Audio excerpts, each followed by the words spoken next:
il y a des choses avec lesquelles je ne peux pas jouer. La liberté de mon pays, l'indépendance de mon pays, c'est mon pays, la Côte d'Ivoire, qui est aux élections. Et la Côte d'Ivoire se donne le président qu'il veut.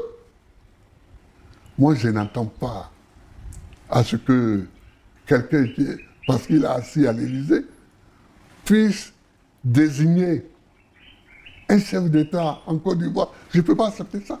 Moi, je vais me battre jusqu'à la fin de ma vie. Et la Côte d'Ivoire se donne le président qu'il veut.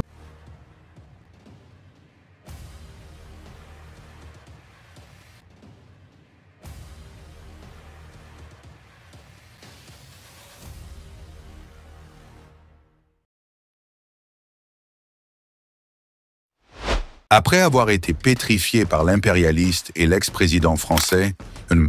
Nicolas Sarkozy, le président Laurent Gbagbo vient de réagir sur le plateau d'Alain Foka concernant des propos divulgants tenus par l'avocat Robert Bourgi, qui est la figure emblématique de la France-Afrique, dans une interview diffusée sur France 24 sur les coulisses de la période tumulte vécue en Côte d'Ivoire au cours de l'année 2010. Incroyable, les gens n'éprouvent aucune crainte de Dieu lorsqu'il s'agit d'intégrité. Ce président qui a l'habitude de confesser le nom de Jésus serait en difficulté de manifester les fruits de l'esprit d'un digne fils de Dieu vivant. Aujourd'hui, dans cette émission de ce célèbre journaliste africain, M. Alain Foka, le président Laurent Gbagbo a révélé de propos bouleversants qui ont laissé tout le monde sans voix, en suscitant beaucoup d'admiration au sein de sa nation ivoirienne et à la partie des peuples africains Côte d'Ivoire, la PPAT. Cet ex-président ivoirien avec un esprit patriotique, en s'exprimant avec un cœur ouvert qu'il serait prêt à se battre jusqu'à sa mort en vue de sauver son pays. Mais la question serait de savoir pourquoi est-ce que ce président serait une proie pour les impérialistes? Où est l'intégrité selon les préceptes de Jésus que le président Sarkozy continue d'acclamer dans ses interviews? Parce que le président Laurent Gbagbo a été justement pétrifié par ce Français, M. Nicolas Sarkozy. Suivez la réaction de l'ex-président de la Côte d'Ivoire juste après cette séquence de vidéos qui retrace cette actualité et faites savoir vos différentes impressions sur la réaction de l'ex-président Laurent Gbagbo. Cet homme politique a attiré l'attention du monde entier par son innocence et par son intégrité envers son Dieu, tant envers sa nation. C'est après 14 années que cette vérité sur les élections présidentielles de 2010 en Côte d'Ivoire a enfin été révélée. Quelle que soit la durée d'attente, la vérité finit toujours par éclater. Aujourd'hui, la prière de cet ancien président de la Côte d'Ivoire a été entendue par Dieu. Incroyable, tout le peuple africain serait ému et le monde entier en parle depuis la diffusion de cette révélation fracassante de cet homme de justice, l'avocat Robert Bourgi, parce qu'il vient de confesser avec beaucoup de regrets mais avec un cœur ouvert devant les médias français avoir été complice d'une trahison envers le peuple ivoirien. Les citoyens africains votent par formalité et les impérialistes choisissent qui placer à la tête du pouvoir. On se demande si réellement l'Afrique a officiellement obtenu son indépendance. Une actualité qui a ébloui le monde, à l'occurrence dans les réseaux sociaux, les multiples réactions controversées sont observées. Cet avocat français a dépeint un tableau saisissant des tractations en coulisses impliquant les plus hautes sphères du pouvoir français. La Côte d'Ivoire, joyau de l'Afrique de l'Ouest, a connu une période tumultueuse en 2010 à 2011. L'élection présidentielle, censée marquer le retour à la stabilité après une décennie de tensions, a plongé le pays dans une crise sans précédent. Opposant Laurent Gbagbo, président sortant, à Alassane Ouattara, ancien Premier ministre et candidat de l'opposition, le scrutin s'est soldé par une confrontation sanglante.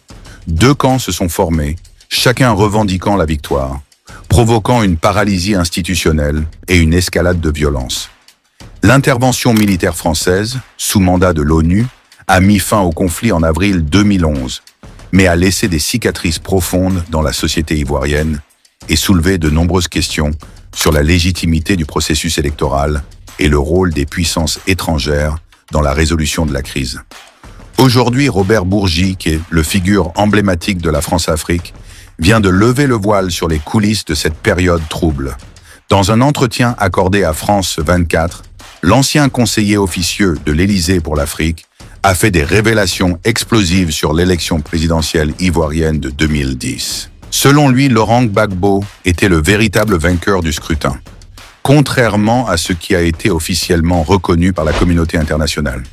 Cette déclaration remet en question la légitimité de l'accession au pouvoir d'Alassane Ouattara et jette une lumière sur les manœuvres diplomatiques de l'époque. L'avocat a notamment révélé une tentative de négociation orchestrée par Nicolas Sarkozy, alors président français, visant à convaincre Gbagbo de renoncer au pouvoir en échange d'avantages substantiels. Monsieur le Président, il y a eu beaucoup d'actualités dans lesquelles vous étiez au cœur. Oui. Vitrifié. Oui. Vous avez écouté les propos du livre de Robert Bourgi.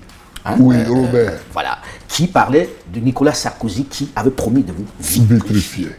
Cette anecdote, elle est vraie? Oh ben ça, c'est à lui qu'il faut demander. Puis c'est lui qui était à l'Élysée avec Sarkozy. Prenons les choses par le commencement, monsieur le Président. On apprend de ces révélations, par exemple, que vous étiez le vainqueur de l'élection présidentielle d'octobre 2010. Oui. Et que vous avez été victime, on va dire, d'un putsch, finalement. Oui. C'est vrai ou pas? Mais ça, nous savions depuis longtemps. Depuis toujours que nous avions gagné, que j'avais gagné l'élection présidentielle de 2010. Mais le problème, c'est que le gouvernement français dirigé à l'époque par Nicolas Sarkozy ne voulait pas du tout me voir. D'où venait cette inimitié entre vous et Nicolas Sarkozy? Je n'en sais rien. D'abord, c'est un ami de Ouattara.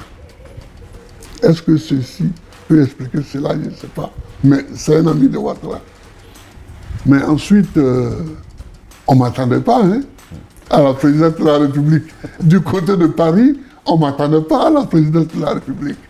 Monsieur le Président, Robert Bourgi, dans le livre, dit qu'il vous appelle. Oui. Il vous transmet le message de Nicolas Sarkozy qui vous dit d'abandonner. Oui. Et on vous promet beaucoup d'argent, bref, il cite un certain nombre d'avantages dont vous deviez bénéficier. Oui. C'est vrai ou pas? Il vous a vraiment téléphoné dans ce sens-là? Il m'a téléphoné dans ce sens-là. Et vous l'avez envoyé balader? Ah oui, ça, plus vigoureusement qu'il l'a dit. Ah oui? Mais en fait... Dites-nous, Monsieur le Président, vous avez raccroché au nez? Ah oui, bien sûr. Bien sûr. Parce que il y a des choses avec lesquelles je ne peux pas jouer.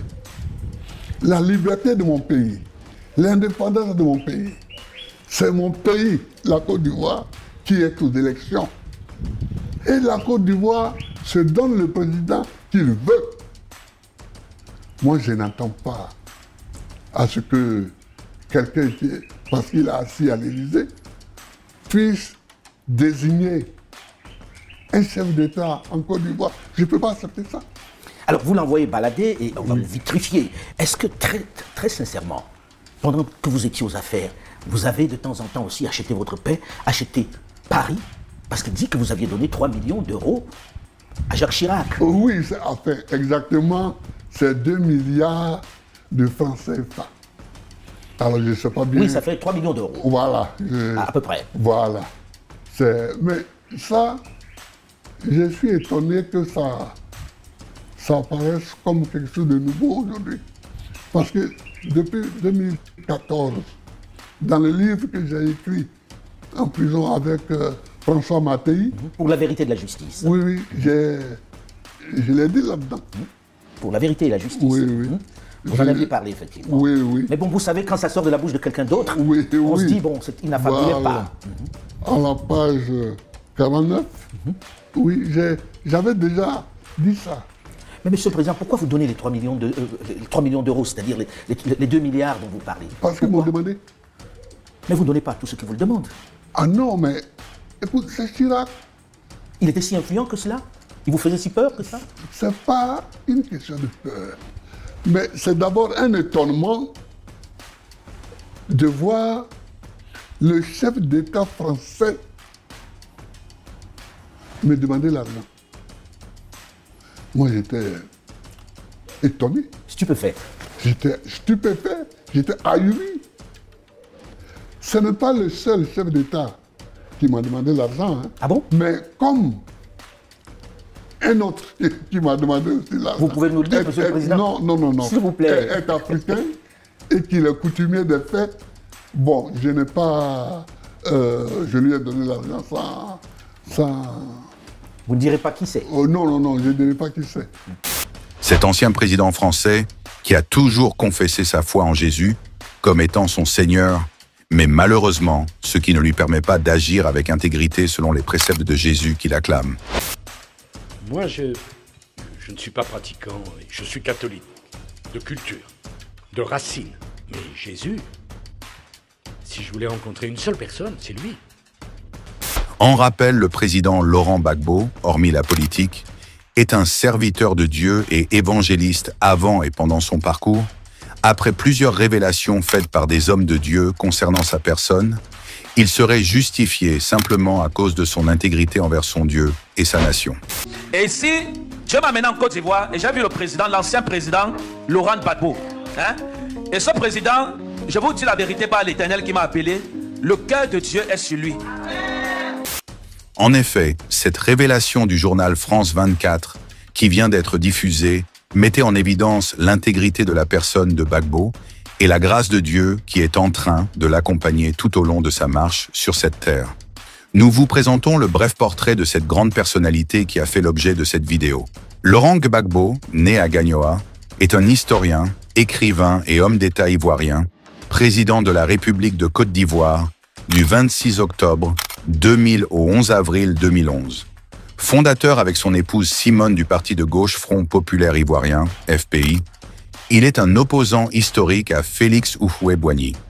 Il est élu à la tête de la Côte d'Ivoire en 2000 face au président sortant, Robert Guéhi. Son mandat est marqué pendant plusieurs années par une crise politico-militaire. Dans ce présent, il est désigné candidat du Parti des peuples africains, PPACI, pour l'élection présidentielle de 2025. Laurent Gbagbo se fait réinscrire sur la liste électorale de son pays et s'ouvre la voie à une nouvelle bataille électorale avec Alassane Ouattara, qui est l'actuel président de la Côte d'Ivoire. Laurent Gbagbo, 79 ans, et Alassane Ouattara, 83 ans, ne se sont plus opposés depuis 2011 que par justice interposée dès la fin de la crise post-électorale, qui vit le premier perdre le pouvoir et être enfermé à la CPI, tandis que le second arrivait enfin à sa fin en devenant président de la Côte d'Ivoire. Un président de la République qui n'a pas honte de manifester sa foi à la religion chrétienne, ce qui est un acte aussi louable et admirable dans toute l'Église corps du Christ.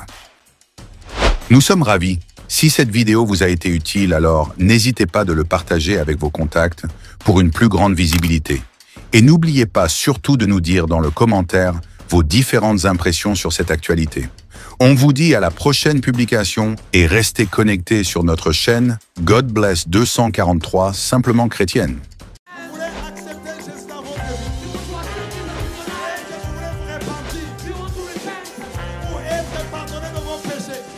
C'est pourquoi, mes amis, vous ne pouvez pas croire dans un prophète qui vient, qui dit que lui, il est le chemin. J'étais païen, j'étais beau. Je deviens chrétien, je deviens vilain. Comment? Le silence, ce n'est pas un vide, c'est un puissant langage de celui qui sait ce qu'il fait. C'est le langage du mature. La personne qui est mature répond de fois par le silence, se tait seulement. Si le ciel s'est réconcilié avec la terre par la croix,